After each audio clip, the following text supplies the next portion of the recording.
Assalamualaikum warahmatullahi wabarakatuh. Perkenalkan, nama saya Muhammad Rifian Safik Azhar sebagai moderator dari forum diskusi kali ini. Pertama-tama, di sini ada Okalio Merdeka Krisnanata yang akan menjelaskan tentang termografi. Lalu ada Muhammad Afif Farokadani untuk menjelaskan tribologi. Waktu dan tempat saya persilakan untuk Mas Leo.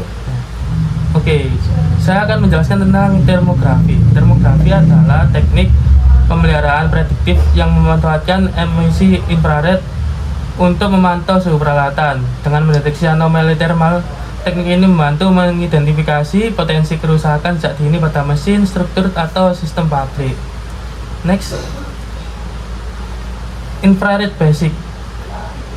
Penjelasannya itu semua benda dengan suhu di atas 0 Kelvin memancarkan energi infrared. Radiasi infrared tidak terlihat tanpa alat khusus. Intensitas radiasi tergantung pada suhu permukaan objek. Next. Lalu ada black body. Black body menyerap seluruh energi yang jatuh ke permukaannya dan memancarkan ulang semuanya sebagai radiasi infrared. Dalam konteks termografi, black body merupakan referensi ideal karena akurasi emisitasnya maksimum 1:0 dan tidak memantulkan dan meneruskan energi. Next. Lalu gray body adalah model realistis permukaan peralatan industri. Dalam termografi penting untuk menyesuaikan pengukuran dengan karakter sensitivitas permukaan untuk memperoleh data suhu yang akurat. Next. Ada tipe infrared di instrumen. Instrumen infrared industri umumnya terdiri dari 3 elemen utama, yaitu optik pengumpul, detektor radiasi, dan indikator display. Lalu terdapat 3 jenis umum instrumen infrared yang digunakan untuk pemeliharaan prediktif, yaitu termometer infrared, lalu ada pemindai garis, dan pencitraan infrared. Next. Lalu ada ini penjelasan dari termometer infrared, pemindai garis, dan pencitraan infrared. Next. Training merupakan aspek yang sangat penting dalam penggunaan sistem pencitraan termal atau thermal imaging. Hal ini disebabkan karena terdapat berbagai variabel yang dapat mempengaruhi akurasi dan konsistensitas data termal, sehingga perlu dilakukan penyesuaian setiap kali data infrared diambil. Next. Basic infrared teori. Energi infrared di luar jangkauan penglihatan manusia dan dideteksi oleh pencitraan infrared untuk mengukur panas diubah menjadi termogram dengan nilai suhu per pixel. Infeksi infrared, teknik non-destruktif, lalu mendeteksi perbedaan termal pada peralatan tanpa menghentikan produksi, membantu perencanaan perbaikan, estimasi biaya, dan pelaksanaan efektif. Next. Lalu panas merupakan bentuk energi termal yang berpindah dari benda bersuhu tinggi ke benda yang bersuhu rendah. Next. Lalu ada infrared equipment. Kriteria evaluasi peralatan infrared yaitu memilih peralatan termografi memerlukan pertimbangan spesifik berdasarkan kebutuhan aplikasi. Kriteria utama meliputi portability, ease of use, kualitatif or kuantitatif, dan ambient or quantitative measurement. Next. Lalu ada infrared equipment. Next. Infrared thermography safety. Prinsip keamanan inspeksi termografi melibatkan peralatan yang berenergi atau energizer, sehingga keselamatan adalah prioritas utama. Next. Infrared scanning prosedur. Tujuan dari pemeriksaan infrared adalah untuk mengidentifikasi dan mendokumentasikan masalah dalam sistem listrik atau mekanis. Informasi yang diberikan oleh pemeriksaan disampaikan dalam bentuk yang mudah dan dapat dipahami. Sekian dari saya serahkan ke moderator. Cukup dari materi termografi. Cukup. Kalau begitu kita berpindah ke materi tribologi yang akan dipaparkan oleh Mas Afi. Oke. Terima kasih atas waktunya moderator. Tribologi, saya akan menjelaskannya.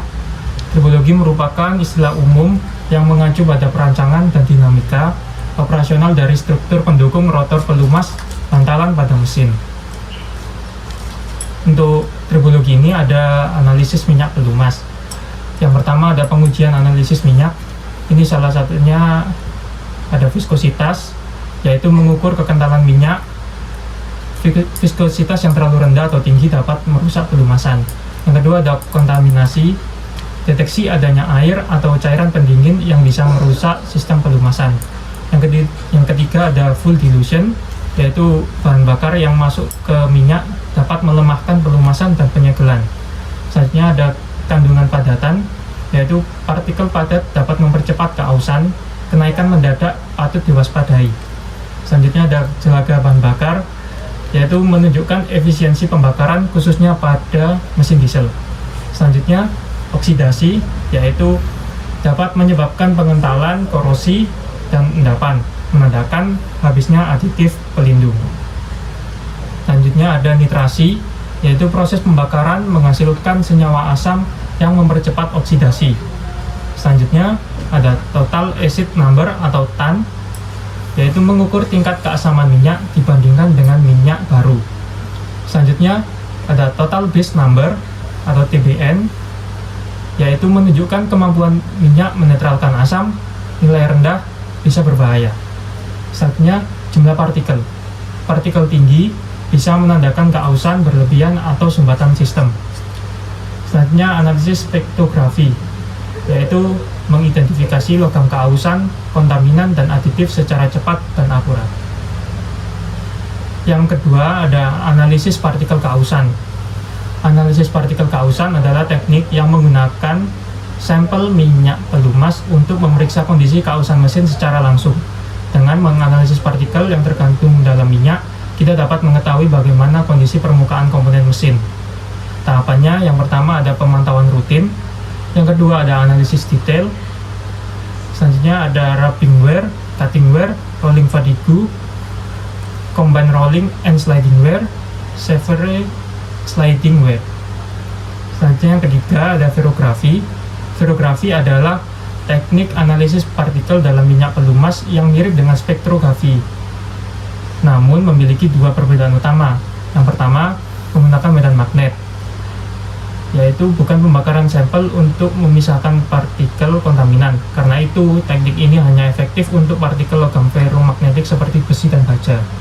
Selanjutnya, ada mampu menganalisis partikel besar hingga ukuran 100 mikron, lebih besar dari batas spektrografi yang hanya sampai 10 mikron. Ini memberikan gambaran yang lebih lengkap dan akurat tentang tingkat kontaminasi dalam minyak pelumas.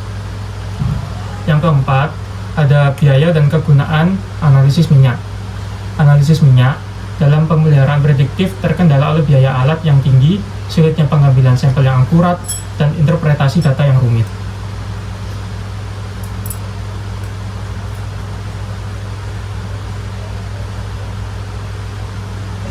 Kesimpulannya, tribologi berperan penting dalam predictive maintenance dengan memanfaatkan analisis oli pelumas, partikel aus, dan teknik lanjutan seperti spektrografi dan ferrografi untuk mendeteksi dini keausan mesin.